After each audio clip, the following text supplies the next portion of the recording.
लेकिन चौथ न दे।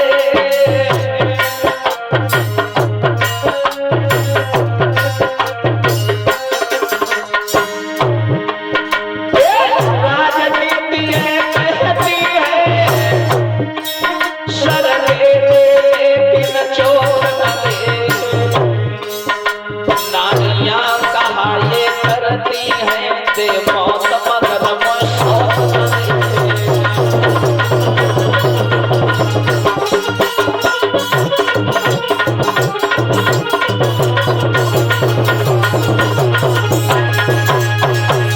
जवाब दिया है घर के भीतर रहती हूँ, बाहर के बारे में तुम क्या जानो। राजनीति ये कहती है सर दे दे लेकिन चौथ न दे, और नारियां ये बातें करती हैं दे मौत मगर मैं सौत न दे। और तुम कह रही हो शादी कर लो।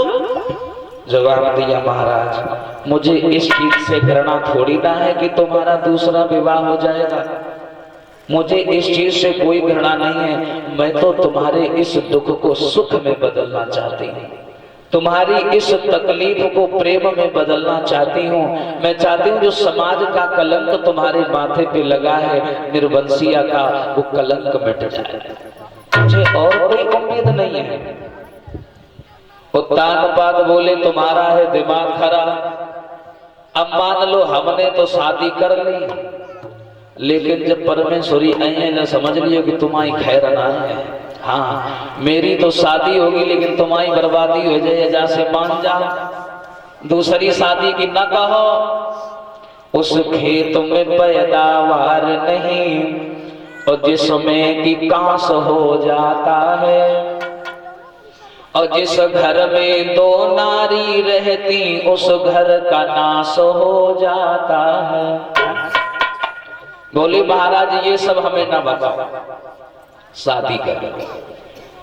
पूरी रात समझाते रहे, लेकिन जब नहीं मानी तो अंत में जाकर के सुनी थी। बोली महाराज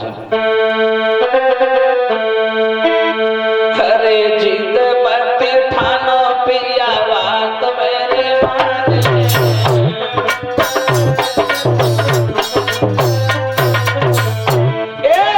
जिद मत ठानो पिया बात मेरी मान ले। होए संतान आंगन यही बात जान ले।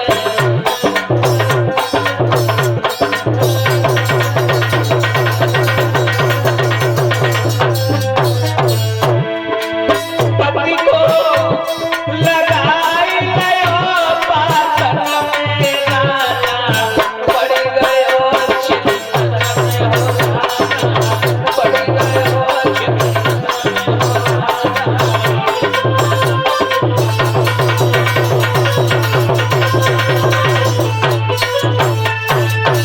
पूरी रात उत्तानपाद सुनीति को समझाते रहे। बोले मान जाओ, शादी कर लो, शादी कर लो। बोले नहीं मानूंगी, कुछ भी हो जाए, शादी तो करवा के रहूंगी। सवेरा हुआ, नहा धो के लौट करके अपने दरबार में पहुंचे। बगल में मंत्री खड़ा है, देख रहा है महाराज बार बार ओठों को चबा रहे हैं, दांतों से उंगलियों को चबा रहे हैं। मंत्री ने सोचा लगता है कुछ लंबी चीज सोचने में पड़े हैं। पूछा क्या हुआ? बोले भैया मंत्री इस समय बड़ा असमंजस में पड़े हैं। बोले क्यों, क्या हुआ? तुम तो राजा हो, राजा असमंजस में क्या हो गया? बोले हुआ कुछ नहीं है, हम ये सोच रहे हैं हमारे आंगन में कोई बालक नहीं है, इस बात की जानकारी तो तुम्हें है ही। बोले बिल्कुल। बोले ये बताओ अगर बेटा हमारी पत्नी से नहीं हो रहा है तो हमें क्या करना चाहिए? देखो हर राजा मंत्री से सलाह लेता है, क्या करना चाहिए? मंत्री बोला महाराज बुरा मत मानना, सीधी बात है, दूसरी शादी कर लेनी चाहिए। और देखो पहले भैया राजाओं को अधिकार भी था, 10-12 बार शादी कर लेते थे। आजकल तो एक ही मुश्किल निरहुआ घूमे रहे। हाँ तो जवाब दिया है कि अब तुम राजी, पत्नी भी राजी, तो कोई बात नहीं, हम शादी कर लेंगे। कोई बिटिया हो तुम्हारी नजर में तो देखो, और वैसे हम बुढ़ाए गए कब शादी ना करे कोई। बोले महाराज कैसी बात कर रहे, पैसा को जमाना और तुम राजा, शादी बुलाए बुलाए के भैया तुम देखो तो कंचनपुर के रहने वाले महाराज अग्नि की बिटिया, नाम था सुरुचि। सु माने स्वयं, रुचि माने पसंद, तो खुद की सुने किसी की न सुने। सुरुचि के साथ में इनका विवाह हुआ और जैसे इनका विवाह हुआ, भावरे पड़ी तो डोला को लेकर के नगर के बाहर आए। कैसे बताया?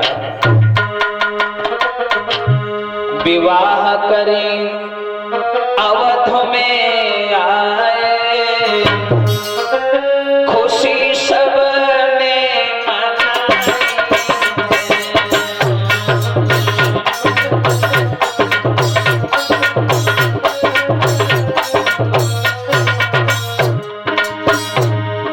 ब्याह करी अवध में आए, खुशी सबने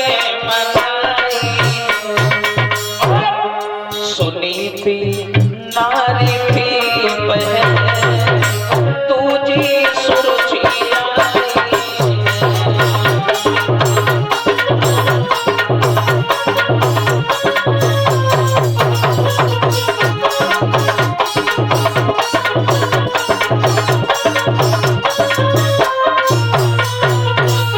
अब देखो, दोनों रानियों को लेकर के ये जो भविष्य में बच्चा पाने की उम्मीद कर रहे थे महाराज उत्तानपाद, कैसे वो एक मातम में बदल गई पता ही नहीं चला।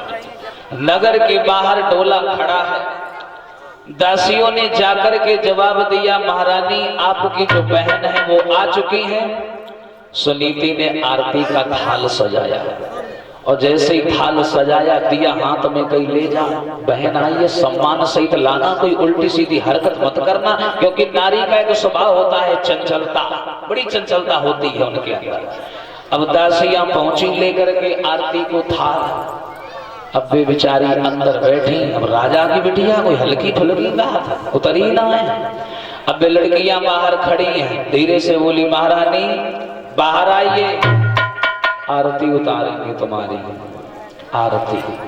और जैसे ही तनु कहो, घमंडी टाइप की मोड़ी, जवाब ही ना दो, तो एकदम से नारी का स्वभाव चंचलता तो होती है, तो एकदम दासियां बोल पड़ी, देखो जा आ जाए, इतने बड़े बड़े भाव बढ़े रहे जाके, अपनी पहले वाली रानी तो जैसे बहुत ही अच्छी, हाँ इतना बोल दिया। और जैसे ही कहा कि पहले वाली रानी, और देखो पहले तो इज्जत से बुलाओ, उतरी ना है, और जो पहले वाली रानी को नाम सुनो से बड़बड़ाए कि अंदर तो निकली है ना? कौन पहले वाली रानी? बोली बता रहे ऊपर का चढ़ी जा रही हो। बोले बताओ कौन पहले वाली रानी? बोले तुम्हें ना मालूम? बोले ना। अरे बोले महाराज उत्तानपाद की पहले वाली पत्नी, दो शादी भाई ना, तुम तो दूसरे नंबर पे हो।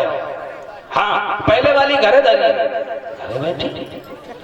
सुरुचि बोली, हे भगवान, वारे राजा जी, एक घरे धरे बैठे दूसरी ले, मौका लगे तीसरी ले, तुमाओ का।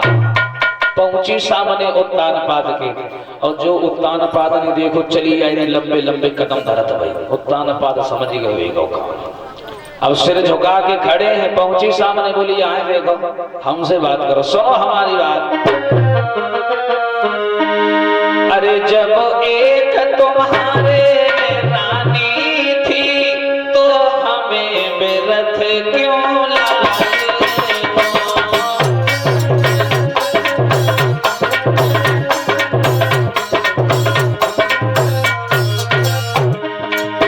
अरे वहाँ सुख भोगन तो काफी थी, मुझे भागों के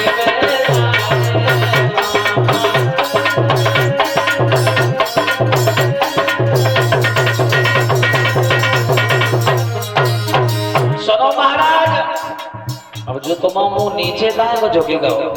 शादी करने तो बड़े उल उली के जयमाला डालने जाते हैं, कैसे लड्डू फूटे रहे मन में। अब जो मुंह का नीचे डाले आंखों में आंखें मिलाओ। उत्तानपाद बोले कर्मई बड़ो नीको करो, जो आंख में आंख मिलाओ। अब थोड़ी भी हाथ लगा, यहाँ देखो जब बात सही है कि तुम्हें कोई पता नहीं है। उत्तानपाद धीरे से बोले हाँ है बदकिस्मती से। और बोले सुनो अब इतना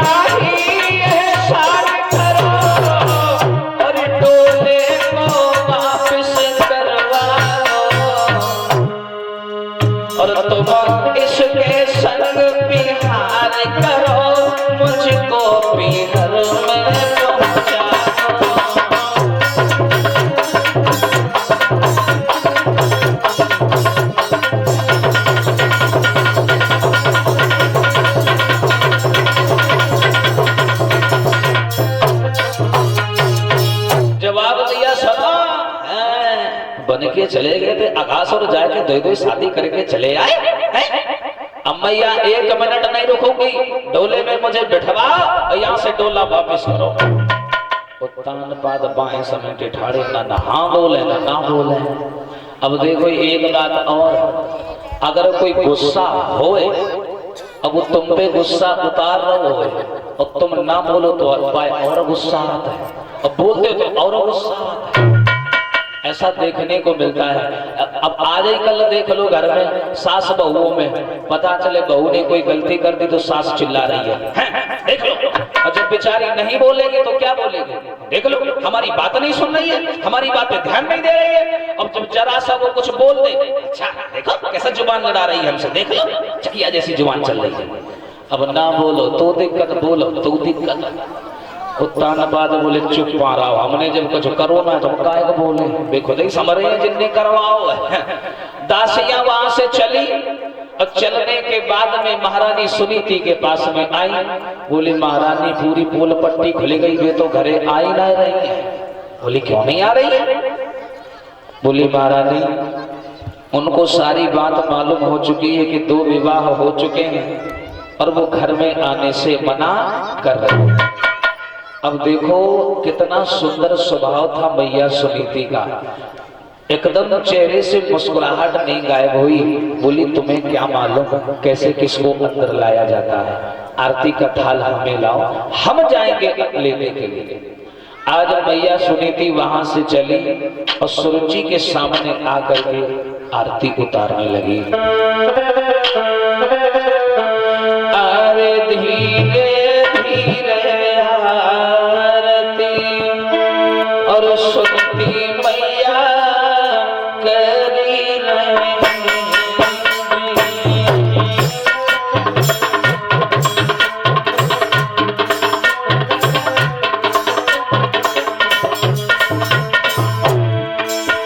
अरे धीरे धीरे आरती सुनती मैया करी रही।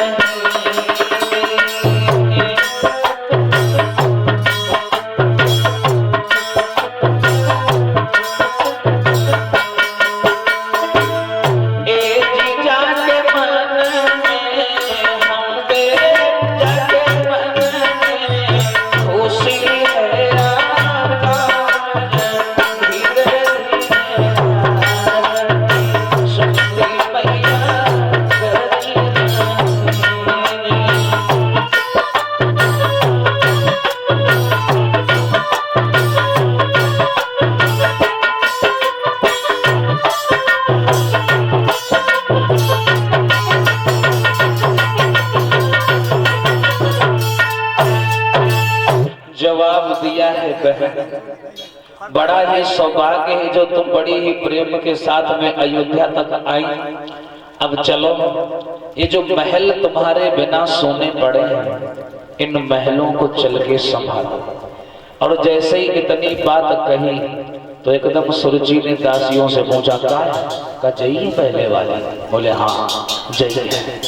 हाँ खाए जब बता तो शर्म नहीं आई, अपने पति से 2 शादी करवा रही है, तो मैं क्या कमी रह गई थी जो जाने दूसरी शादी करी? तो सुनीति बोली बहन पहले बात तो सुनो, यहाँ समाज जुड़ा हुआ है, सब लोग बैठे तमाशा देख रहे हैं, घर चलो ना मैं तुम्हें सब बताऊंगी। पैरों को पकड़ लिए और जैसे ही मैया सुनीति ने सुरुचि के पैरों को पकड़ा तो आगे बढ़ करके पीठ पे लात मार दी। लात जैसे ही मारी है मैया की तो मैया की आंखों में आंसू आ गए। बोली जो मैंने किया था वो तो मुझे मिला।